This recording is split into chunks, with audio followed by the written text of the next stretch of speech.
What is up, everybody? This is Ryan here with the Scale Up Show. Have Jimmy Mackin on today, who is the CEO and co-founder of Curaytor. Absolutely amazing what this guy did. He basically bootstrapped in 7 years from 0 to about 11 million. And he has a really unique go-to-market strategy that I've never heard anyone else really talk about. And it's leading with their why as a go-to-market strategy. So you're not going to want to miss this. Truly unique. He's an amazing speaker and storyteller. Check it out.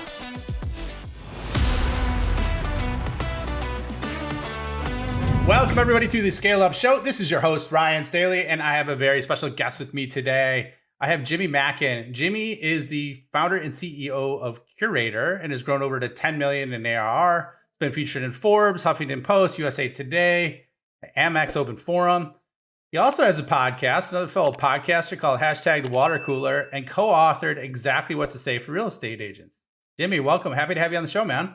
Well, I appreciate you inviting me on, Ryan. I'm looking forward to diving into everything SaaS, my friend. Hopefully give some value to your audience today. Yeah, I'm sure you will, man. I can tell just by talking to you in advance. So it was great getting to know you a little bit. I'm jealous of your sports heritage. For those of you who don't know, Jimmy lives in the Boston area. So he's had the fortunes of being through one of the greatest sports dynasties ever. And it just seems like the hits keep on coming for the Boston. That's it, absolutely. Little jealousy there for me because I'm out of Chicago, which, as you know, we've had some good runs, we've had some rough runs, but anyways. So Jimmy, why don't we kick off and go through like a really quick revenue rundown, man? So just so everybody has some context in terms of where you're at in the journey, so then they can frame it up. So where are you at in terms of your ARR? I know I said in the intro, but I assume you might be further past that, maybe not.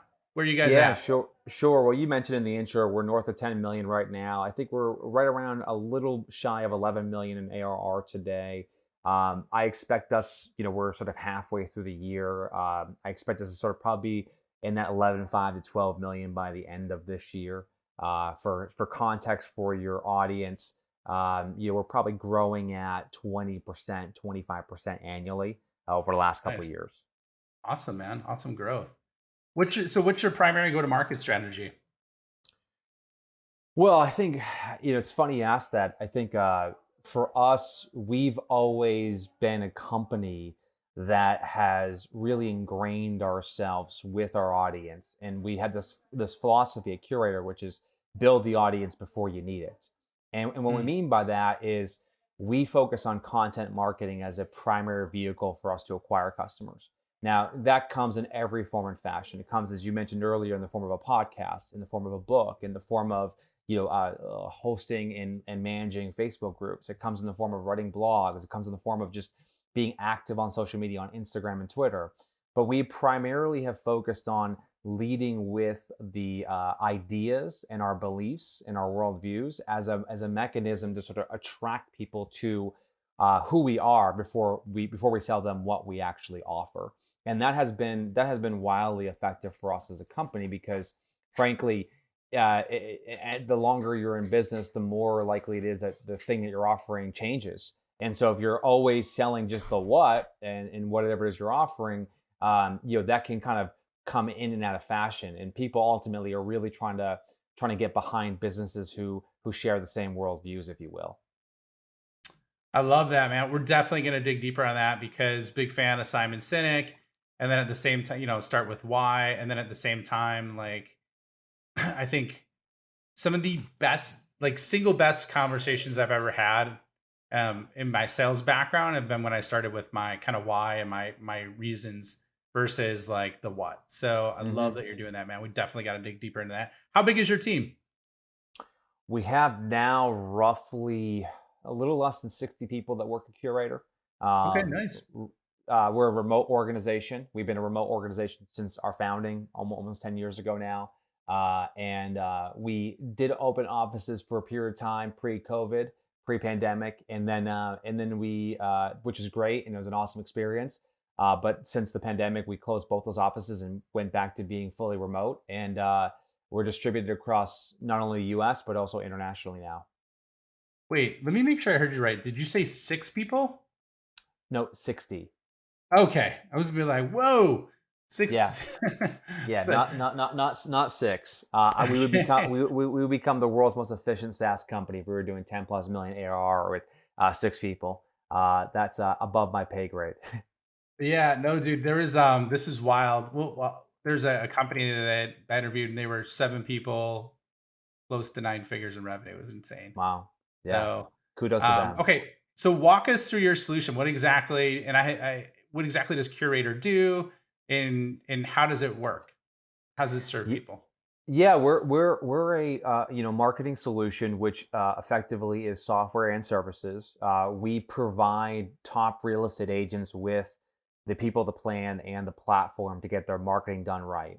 So if you think about sort of the value chain for Curator, we should sit solely on how do we help our customers get more customers. So we help them with their digital marketing, we help them with their Facebook advertising, Google, email, content, and we sort of manage their marketing tech stack, if you will. So their website, their email marketing tools, and then we integrate with some of the best in class CRM providers in our space. So someone comes to Curator, just for context, someone comes to Curator because in an industry where there are 1.5 million realtors, how they present themselves, how they market themselves, how they communicate their value to the world is how they get customers. So they hire us because they want to do a better job at that, which is what we specialize in. So what our brand promises is really around helping them get their marketing done right so that they can grow their businesses. Love that. I mean, I could see a massive need for that too, especially like by nature, real estate agents are very, very heavy salespeople. So I could see there hmm being some of the best salespeople I've met in the world are the worst marketers and vice versa. So I think there's a massive need there. What about like, are you bootstrapped or funded, or how did you get to that 10, $11 million in 7-ish years? Yeah, people always ask me that question, if we've raised money or if we've bootstrapped, and my answer is always, if someone would have given us any money, we would have taken it. But the reality was is no one would give us money when we started this company. So I co-founded the company with my partner in crime, Chris Smith, and Andrew Leaf. And Chris, who is author of two, or not, geez, not four, excuse me, best-selling books. He just released, I think, one of the best, if not the best, book on lead conversion called The Conversion Code. And when we started this business, it was really, it was out of a necessity for us to uh, try to put into practice the ideas that we were teaching. Chris and I are, in a lot of ways, we are practitioners. Andrew brought the technology component. He brought the that sort of outsider's perspective, which I think was really helpful, especially in the early phases for us. And Chris and I were really meant to be sort of the face of the brand. Chris was more of the sales guy. Certainly had a great brand already. I was more back of house customer service. And so we three of us sort of worked together to build this company up into the point where it became a real thing. But we did bootstrap this organization. We started the company, I think, $1,500 cash is what we did, and our customers were our investors from day one. That's awesome, man. Props to you. That's hard, and a lot of respect for doing that. Some people say taking money is cheating, right? And it all depends on which way you look at it. There's value in doing that, but to be able to bootstrap to 8 figures, over 8 figures, which I just looked at the math on this, and I think it's less than 1% make it to that 8 figure mark. So Mm. to add on the fact that you bootstrapped it, but you also did it in 7 years, I think it's absolutely amazing, man. So props to you and your co-founders making that happen. Yeah, taking money is not cheating. It just might be dumb. And I think I think the reality is that when you're early in your career, or in your journey, you think of capital as a solution to all of your problems. And in fact, constraints provide, in a lot of ways, a much better vehicle for you to find success in this industry. And what I mean by that is, there are plenty of times during Curator's history where we just throw money at certain projects or certain ideas or certain things that were interesting to us that really provided no value to our customers. They were just things that we wanted to do. But Peter Drucker, in his seminal book, The Effective Executive, talks about the idea of how, as entrepreneurs and as leaders, we have to choose what is the right thing to do, not the thing that we want to do, which is oftentimes very different. And so, in the case of raising capital, capital is just a tool. That's all it is. And you should only raise capital when you feel like you absolutely need it to be able to execute against the strategy you set forth. In the absence of having a clear strategy, or in the absence of being able to have a plan around using that capital, then effectively you're just giving your money, you're just basically giving away part of your business because you're insecure, because you're thinking that you need to figure this stuff, like we need money to figure it out. Very rarely do you need money to figure out a problem. Let's be clear about that, Ryan. Like very rarely do you, like most people who I meet, especially in SaaS, we are not building electric cars, right? We're not building rockets. We don't really, there are not that many capital intensive businesses. If you've got a great idea and there's a market for it, your customers can fund, your journey. And so there are pros and cons to it, but I think a lot of people who are listening right now, who listen to this podcast, maybe early in the journey, I think we need to stop with the fetish around raising capital, because frankly, it's the wrong solution to a lot of people's problems. And people tend to, worship at this sort of this ideal world where if I raise capital, it solves all my problems. It doesn't, it really doesn't. And so there are benefits of being bootstrapped other than just owning, the business and not having to be, call it, responsible or accountable to outsiders.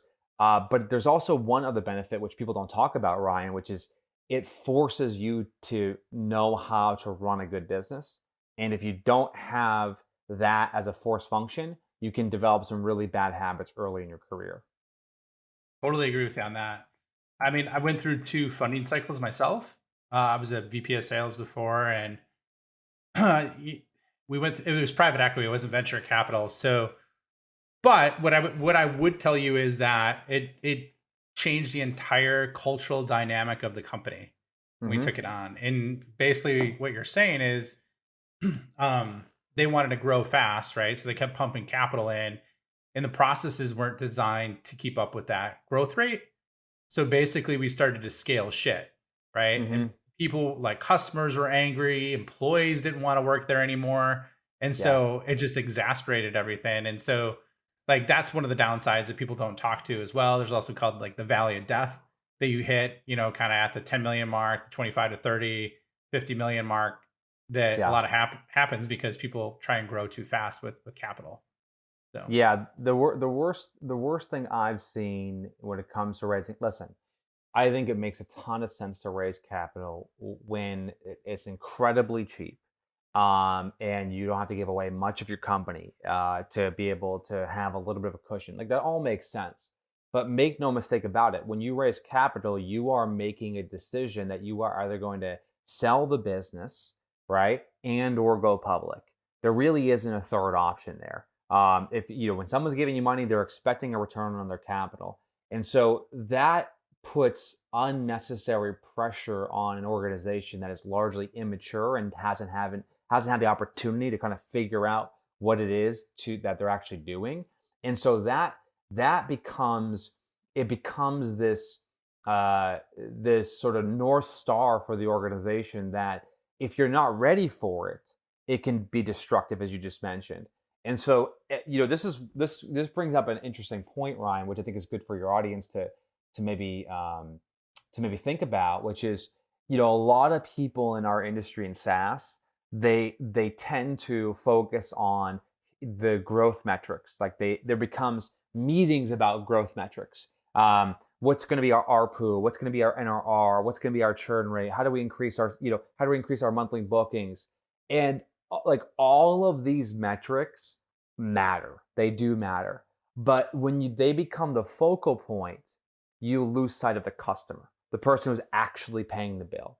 And so what I've learned in my experience, because every time that I've set these financial metrics, what I've learned is that it can sometimes devalue, or it can sometimes lead us to making dumb decisions around like what we're trying to do as an organization. And it removes that sort of like connection we have with our customers.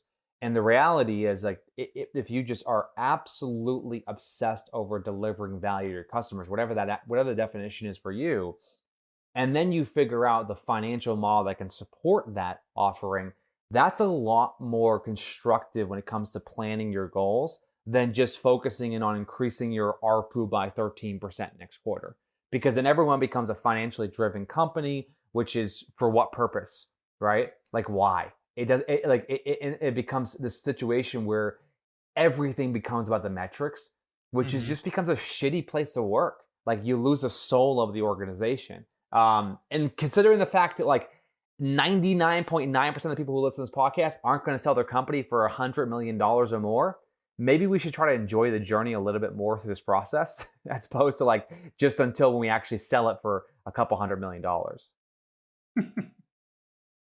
It's a good way to look at it, man. So let's talk about your learning. So what was the number one thing that you did that helped you grow from 1 million to 3 million in AR? Yeah, 1 million to 3 million. I think it's Stephen Covey that said the main thing is to keep the main thing the main thing. And I think for Curator, the main thing for us was we were riding an existing wave, which was Facebook at the time. Facebook advertising, the real estate advertising industry is some estimated to be around a $19 billion TAM. And at the time, what was happening was people were looking to explore alternative ways of spending that ad dollars on platforms that were new and up and coming. They were moving from traditional media, TV, print, radio to online, Google, Facebook, etc. at the time. And so we were one of the early adopters of the Facebook advertising platform, and we were using it as a way and a means to help our customers reach their existing audience in sort of a new fashion. And so this is an incredibly important lesson that I didn't realize until maybe like 3 years ago, which is and Professor Scott Galloway talks a lot about this. He says it is market performance always trumps individual business strategy. And what he means by it is that if there is a natural tendency where everything is moving in one direction, it's like just get a surfboard and catch that wave. Stop worrying about like, is it the right surfboard or is it the right length? Like, no, it's like if there's everyone was moving their ad dollars to Facebook, we were already seeing it. We just caught that wave. So much of our early success was very much by accident. It wasn't at the time we didn't really know why we were doing so well in that space. But what it really came back down to when we look back and reflect on it is that the team did a really good job at embracing this tsunami that was Facebook at the time, and helping our clients advertise and market their business through that channel. So that was one of the early factors that helped us drive success, was the fact that we caught a great wave. So that's great. So then what about the next phase, man? Because like these are the dips that people have. Like what about 3 million to 10 million? Like what was the biggest learning you had from growing from 3 million to 10 million in a bootstrap Yeah, model? the big thing that I've learned scaling the organization is the process is not the product. And what I mean by that is that when you're a CEO or you're a leader within an organization, everybody around you is going to be telling you, oh, we got to slow things down. We got to put together SOPs. We got to have meetings about meetings. We got to make sure there's documentation, all this stuff.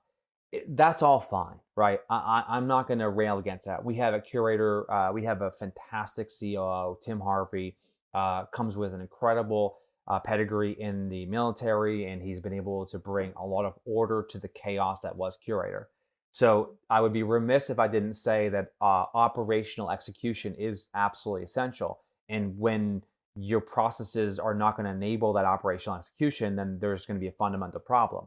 But Hmm. what happens is the downside of organization is that you lose you lose a little bit of that edge that you started with, that little bit of curiosity that you started with, that little bit of, well, how can we do better? And I have to remind our team constantly, Ryan, that the thing that is Curator today, the thing that we built, like it was just a bunch of people making decisions at a given time that led to us to where we are today. So it isn't as if this thing is rigid. It's fluid. It's flexible. We can change it. It isn't something that is set in stone. There are no sacred cows. So what has allowed us to scale the organization is two things. First and foremost, understanding that my job as CEO is to focus on the future. My job is to be the most ambitious person in the organization. My job is to help facilitate innovation. There's a saying we have at Curaytor, which is when you innovate, you grow. When you don't, you don't. So I am absolutely obsessed with new ways in which we can innovate on behalf of our customers. At the same time, Tim, our COO, and now our new CTO, Allner, their job is execution. And so having that distinction at the kind of highest level within your organization between whose job it is to innovate and whose job it is to think about the future, and then whose job it is to execute, having that sort of divide and conquer mentality, but still working together collaboratively really well is essential as you scale an organization, because one of two things will happen. Other, if left unchecked, I would have a trail of half-baked ideas that never really saw the light of day. Or, left unchecked, Tim would be sort of like executing 3 years ago's playbook, right? So I've had to, in a lot of ways, become more operationally conscious, and he's had to become a lot more sort of, this is not even innovationally, is that even a word? Like, he's had to become more, I think, accepting of the risks that's involved in the chaos. He's embraced the chaos. I've embraced the process, I think, is the best way to say it. So that's really helped us as an organization. So if you got to do both jobs, God bless you, because it is not easy. Yeah. I'm, that was that's kind of me right now, man. Yeah. I'm running both sides of it. So just where I'm at in terms of my journey, right?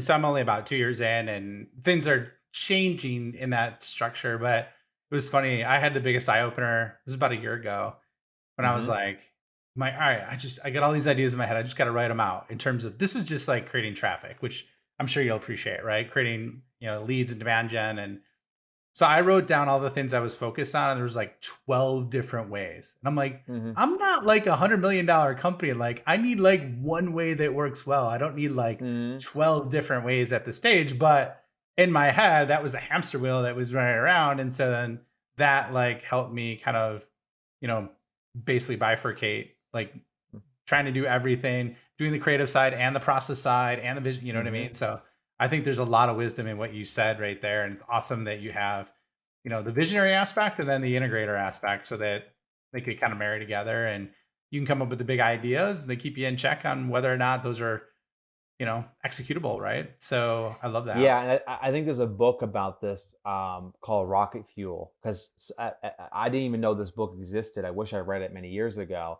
but I think one of the, if I'm not mistaken, one of the core concepts in that book is they talk about the idea of the visionary and the person who's executing and implementing. And I think the word visionary is a loaded term. I am certainly not a visionary. I think for me, I am just curious, and I am always looking for a better way. I'm always looking for a way to improve things. I'm always asking what if. I think there's I'm very much, I think this is a quality that you can lose over time, to be clear, for those of you who are maybe 3 or 5 years in your journey. I think one of the things that people tend to do in our space, Ryan, is they become, I think this is sort of a death knell, right? Is like they become risk adverse, and they become afraid of failure. And I know people have said this 1,000 times, but what they don't really speak about, or I haven't heard many people talk about, frankly, is there's this preservation mindset that kicks into effect once you get a little bit of revenue. And so you're afraid of losing the revenue because you've worked so hard to generate it. And that fear of losing the revenue is in some ways confirmation that you're going to lose it, because you now have stopped becoming willing to sort of push yourself. And so the people that I admire, the entrepreneurs that I admire, are the ones who have a very healthy appetite for risk, because that's what's required to build, a great organization. Is you've got to be willing to swing, and you've got to be willing to put some meaningful weight behind something. Otherwise, you're just sort of buying your time here before you become irrelevant. So, well, let me ask you this. What is your single biggest challenge with growing right now? Our single biggest challenge with growing is uh, there's not actually one particular challenge that we are facing. It's more of a I think it's more of a realization around our business model itself. So for those of you who are in SaaS right now who are listening to this, you've maybe read or followed people like Jason Lemkin, founder of SaaStr, and he talks a lot about companies like Squarespace and Wix. I'm just talking about the marketing space, who have built these gone public, built these billion-dollar organizations. He talks a lot about companies he's invested in, like Algolia or my buddies over there at Profitwell. They just got acquired for $200 million, which is fantastic. Shout out to Patrick and the whole team over there. It's great to see a Boston-based company get out there and get a big win. When you study these companies, what you tend to see is there is a fundamental difference between the product and the business model, and this is not obvious. It wasn't obvious for me. Maybe I'm the only idiot out there who didn't understand this, but for me, I never really looked at them as two different things. I looked at the product and the offering and the business model as one kind of thing, one business. And what it took me a long time to realize that the product and the business model are two separate things in which you can innovate on top of. And someone who I admire tremendously in our space is a gentleman by the name of Rich Barton. He's the founder of Zillow. And I remember hearing him and some of his co-founders, I'm not sure who the quote was, might be Spencer Raskoff, one of the other co-founders. They said, we relentlessly innovated on the product and we relentlessly innovated on the model. And so one of our biggest challenges is we have to answer your question, we have a traditional SaaS model, which is people subscribe for our technology platform, and then we layer on additional services for customers based on their needs. The challenge that we have is that there isn't any inherent built-in net revenue retention, right? We have expansion revenue, but there isn't any built-in net revenue retention. So we can't really add seats. We don't charge for like website visits or the size of their database. So net revenue retention doesn't really exist within the business itself. And so therefore, the only way for us to grow is to sell more than we churn or downgrade, or sell and upgrade more than we churn and downgrade. You with me on this, right? So that's the only way which we can grow. And so what that means is you constantly have the headwind that comes along with churn. And churn is such a, we sell to small businesses. Churn's a real issue, right? People have different needs. They're kind of going in and out of business. There's no predictability in real estate. Real estate's such an incredibly difficult job that one month you can have an epic month and you can have a bad quarter and then be almost out of business. It's a very tough job that people don't appreciate. And so for us, one of the biggest challenges that we have and what we are actively working on is ways in which we can build inherent net revenue retention into the business model that make sure that the value is consistent with how much we charge for our premium. And this is important because I know many companies who have fucked this up really bad, where they attend a SaaStr workshop and then they decide our price is going to be, we're going to start doing A and B, and they quickly piss off their early customers because they just start charging them so much money to drive up some short-term metric. And guess what? Everyone's got a competitor. And so I've been on the receiving end of a lot of those experiences where I've bought products from fast-growing SaaS companies, and what started off early as fair pricing quickly became every single thing we did, it just pushed the price up. And because we were a mid-sized company, small to mid-sized company, like we had no other choice but to move on. Whereas they would have kept us happy and probably been very profitable with us if they realized that not everything needs to be charged for, and that the value price or the value-based pricing is really essential, not just feature-based pricing, because that's really not what most companies do well. So for us, the biggest growth challenge, to answer your question directly, is making sure that the business model has built-in NRR so that we can continue to invest in the core product and then experience the upside of that growth from the existing customers. Just organically, yeah. Snowflake obviously does a really good job of that. My buddy works over at Amazon Web Services. He's like, dude, you could literally you could literally not work for like the entire year and hit like 85, 90% of your quota because it just organically grows and people love it and there's not, you know what I mean? Yeah. Like, Well, so I they've done something to don't jump in, but just to point something up. They've done something where the value of the service is consistent with the price in which you charge, so that in the sense that Amazon Web Services, it's obvious when you're using it more, you're paying more. But the assumption is when you're using it more, you're getting more value out of it, and that's the part that people miss is they charge more without any consideration to the value proposition, and as a result of it, the product becomes um it becomes expensive, and then people shop them and they churn. So yeah, the NRR is definitely something that is we're actively looking at. It's one of the many challenges that you're facing, but it's a fun problem to solve, and we're looking forward to for trying to crack that code. Good feedback, man. We're just about up on time, but I do want to get one of the things that we started off with is like, how do you have a go to market? How do you use your why as a go to market strategy? I'd love you to like unpack that in a couple minutes, which might not be able to do, but I think that's Sure. absolutely amazing that you're leveraging that. Would love to hear how, as a Yeah, company, you executed. it's I think for us, obviously I'm familiar with Simon's work, and I think a lot of founders might be able to relate to this, Ryan. Uh, the I think a lot of founders have a chip on their shoulders when they start their companies because they are trying to prove to themselves that they can do it. And I think if we're all being honest with ourselves right now, we toggle between feeling supremely confident that we're going to change the world to holy shit, this thing's going to implode. And I really hope no one sees how completely disorganized I really am. And so I think for me, the why has evolved for us, where the why that I have today is is really about the work. And what I mean by this is finding joy in the work itself, in the sense that um, there's a certain amount of pride that we take at Curator in just doing really good work and challenging ourselves to do really good work. And yes, we are a company that is a for-profit company. And yes, we have incredible ambitions to build a phenomenal organization, an industry-changing organization.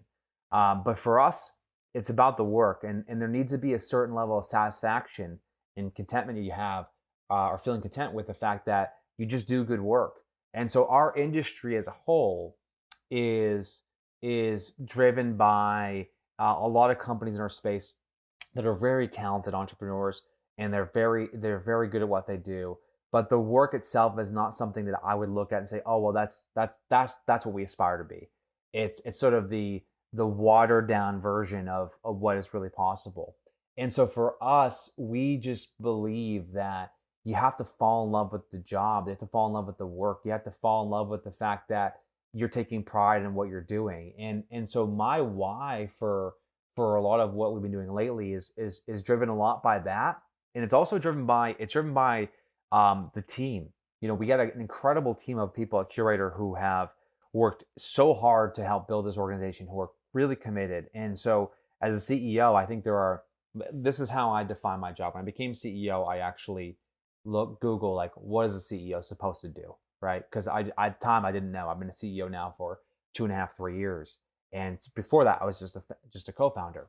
And so when I became CEO at Google, what is a CEO supposed to do? Write a few books on it, listen to a bunch of podcasts, try to immerse myself in it.